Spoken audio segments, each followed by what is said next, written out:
pa lang napapansin na nila mga gawi kong parang hindi pambabae. Kasi bis na Chinese Carter, laruan ko ay text sa cholens. Tapos ko jamming ko lagi noon mga sigang lalaki sa amin.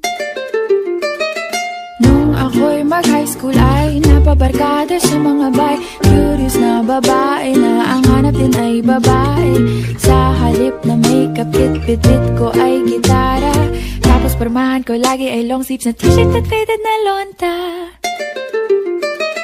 Pero nung makilala kita, nagbagong bigla ang aking timpla. Natutuwa ko na magpariban at mag-ahit ng kilay at least once a month. Hindi ko alam kung anong meron ka na sa akin ay nagpalambot ng bigla. Sinong mag-aakalang lalaki pala ang bibiyag sa tulad kong tigreng gala. Kahit ako'y titibok-tibok, puso ko ay titibok-tibok pa rin sa'yo. Isang halik mo lamang at ako ay tinatablan. At ang aking pagkababae ay nabubuhayan na para bang bulaklak na namumukadkad.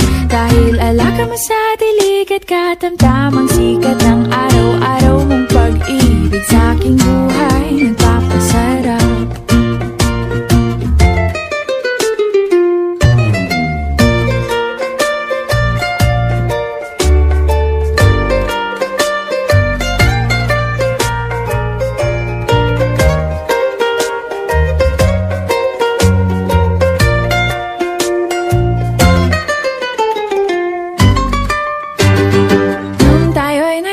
Ay saka ko lamang binigay ang matamis na oong 10 buwan mong trinabaho.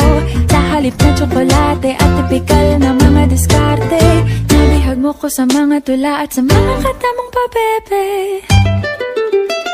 Kaya nga noong makilala kita, alam mo na agad na mayroong himala. Natutuwa kong magtakong at napadalas ang pagsuot ng bestidang pula. Pero di mo naman inasam na ako ay magbagong tuluyan para patunayang walang matigas na tinapay sa mainit na kape ng iyong pagmamahal.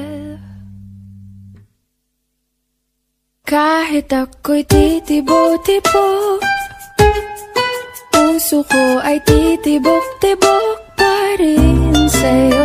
Isang halik mo lamang at ako ay tinatablan. At ang aking pagkababae ay nabubuhayan na para bang bulaklak na namumukadkad. Dahil alaka mo sa dilig at katamtamang sikat ng araw-araw mong pag-ibig sa aking buhay nagpapasarap.